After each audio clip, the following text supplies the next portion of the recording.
And welcome to another edition of Carnivore Bites. I'm your host, Jeff Sherman, along with Dr. Eric Lopkin.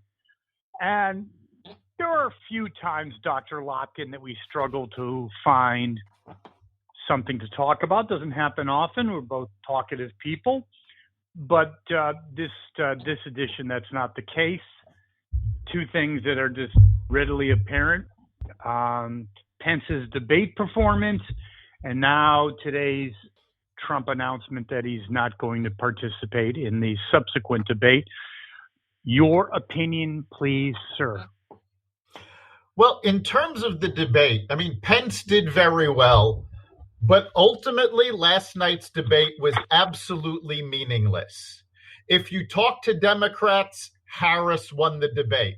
If you talk to Republicans, Pence won the debate. If you talk to independents, overwhelmingly, they've said there was no winner and nobody has changed their mind on who they're voting for based on last night.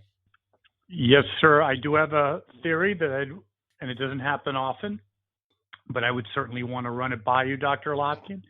I think it hurt Trump because you have a juxtapose, you have a comparison of Pence, who kept it together, did a professional job.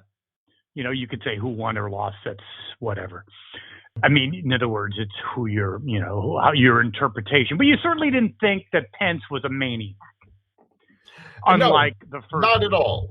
And that's why I think it actually hurt Trump, because it further articulated him as,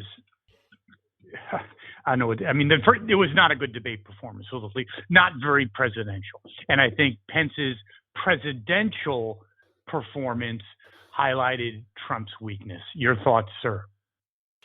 It did bring attention to Trump's weaknesses. I don't think it hurt him any, though. I've heard a number of people basically say what Pence showed is what the Trump administration really is if you take away Twitter. Okay, but that's my whole point is if you took away Twitter and the craziness and the nonsense, in spite of the pandemic, Trump would be winning. But yeah, you mean, it's like, yes, your best buddy who is, graduated Harvard, but he's drinking, 5-6 packs a day. No, in spite of drinking, he would just be fine. Well, it's not going to go away. My point is, yeah, it's kind of true. I mean, the Twitter and the outlandish behavior, it's just taken a toll, and you said it a year ago. We've said it over and over again that he needs to focus and stop this. However, while I think it does point out Trump's weaknesses, in terms of the election, I don't think it's going to hurt him with anybody who would have voted for him. Because what Pence did is show what the administration is really like. It strips away the Trump image and got down to substance. And I saw a lot of critiques of last night's debate, all talking about the fact that Pence was able to point out what the administration has accomplished without the distraction of Trump's energy and craziness. Yeah, I mean, Trump did not do a good job to articulate. I really believe, and I had conversation with a good friend of mine, and I told him, unfortunately, it's over. And actually, I was watching Neil Cavuto, and he's basically said that Wall Street's already factored in a Biden victory. I believe Trump had somewhat of the momentum, or definitely the momentum. And I'm sorry, sometimes in life you do blow it. Your comments? Forget about it. I'm not talking about the pandemic. I'm talking about his coming down with COVID. I don't think that helped him either. But his debate performance he needed to do certain things, and he had an epic fail. No, he did have an epic fail at the debate. Was it the death blow? I can't say it was yet. Right It didn't now, help. No, it didn't help. Right now, I've got them as too close to call. I would like to say that, Dr. Lopkin. I think it's 60-40 Biden. And I think Trump, which is the next topic of discussion, I think Trump bowing out of the second debate, huge mistake. Unless it's a negotiation ploy, then I'll give him kudos.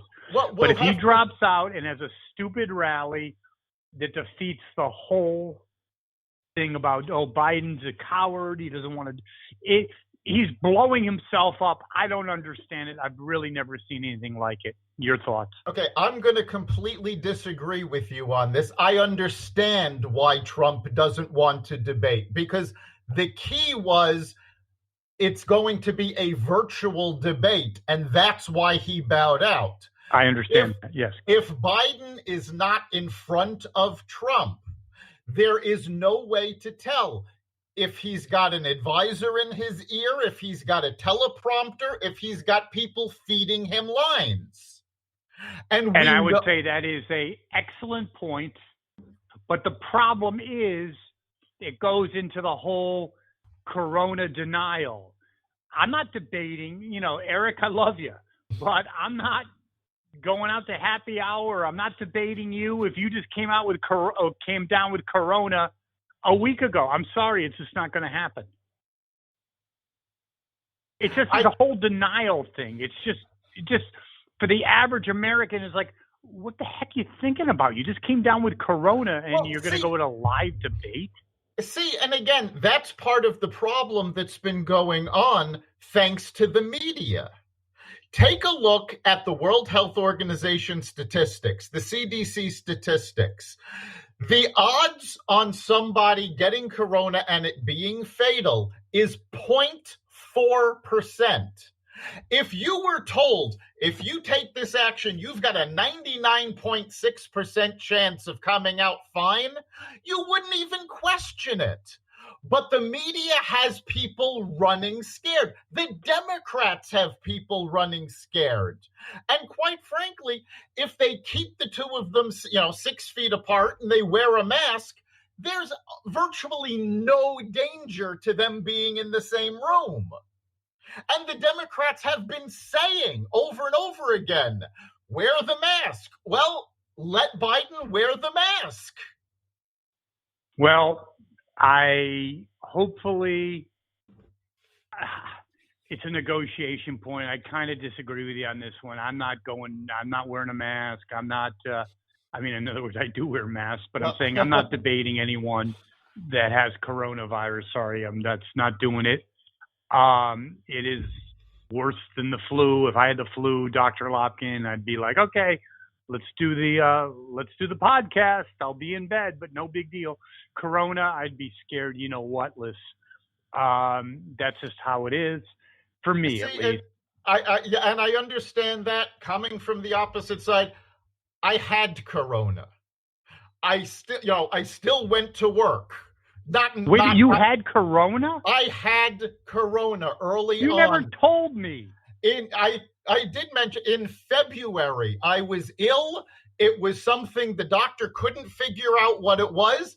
Now, in retrospect, the doctor has said, oh, yes, what you had was corona. And let me tell you something. Was it miserable having? Absolutely. It didn't stop me from getting work done. Obviously, I didn't go out. But we did our podcasts. I came down to my office and did work. The fact of the matter is, there is a huge population that had corona and didn't even realize it. No question about it. It's 1 in 10. I could have had corona. I agree 100%. I had a cough. I didn't because I had a blood test and I had it negative. But the point is, I understand you're correct. It's more about optics.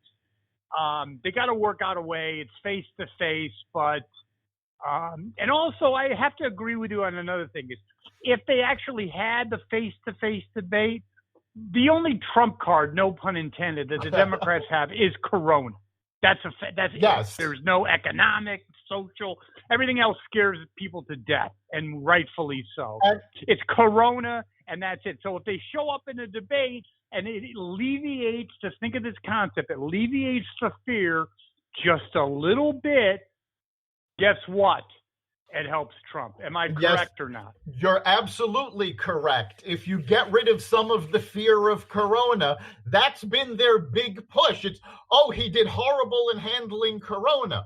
Well, you know what? If you take a look at the numbers, the vast majority of cases, Trump had nothing to say about how they were taken care of. It was people in New York City who were screwed over by Andrew Cuomo and de Blasio. It was people in California who were screwed up by the Democrats who run California. But they want to shift the blame to Trump because that's the only thing they've got right now. Getting back to the virtual debate, though, I honestly believe if they can come up with a way that they can guarantee that Biden is not being coached during the debate, Trump will participate. I think that's the real issue. Good point. And I say that I'm a little surprised, not in a bad way, that you still give it a 50-50. I mean, the polls, and then we're going to close on this. Well, there's some polls. I mean, I have Democratic friends. They call me. I can't stop them. My God, please stop it. But they call me. It's like, he's 13, 18, 20 points. I'm like, what?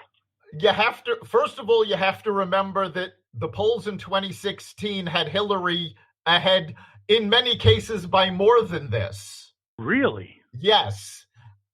Okay, I did not know that. Yeah, so right now I've still got it at 50-50, but Biden has the momentum. Last thing, we'll close on this. I really believe, and he should thank his lucky stars that he seeked out and he secured Pence as his VP. I'm sorry. I think Pence stopped the bleeding last night because it was bleeding. And I think he did the same thing in 2016. Trump had a less than spectacular first debate against Hillary, somewhat unhinged, not as bad as the last week. And Pence calmed things down. He should thank his lucky stars that he has him. That is my final thought, Dr. Lopkin. He really should. And I'm going to go out on a limb, but I'm going to say regardless of who wins in 2020, you've got a really good shot at a Pence presidency in 24. God, he saved himself. Yes, that is the point to end on, Dr. Lopkin. It's brilliant and it's true. And in my pea brain, I actually thought of that he lives, not only lives, he survives and possibly thrives into the future. If he screwed this one up, later, dude. Yeah, no, Pence still has a good career in front of him. I can see him running for president in 24. I could actually see, and now I'm blanking on her name, but the former ambassador to the UN. I could see her and Pence on a ticket in 24. Huge. Dr. Lopkin, great podcast. Thanks. Thank you, and thank our listeners. And we will not be doing a podcast on Friday because it's a long weekend, and Mr. Sherman decided he's going to get out of town. And many people are probably happy about that. And we will see you all next week. Take care. You've been listening to Carnivore Bites, part of the Exvadio Podcast Network. You can catch us every week on carnivoreradio.com, exvadio.com/podcasts, the Apple Podcast Store, Google Play, Spotify, iHeartRadio, and wherever you find podcasts.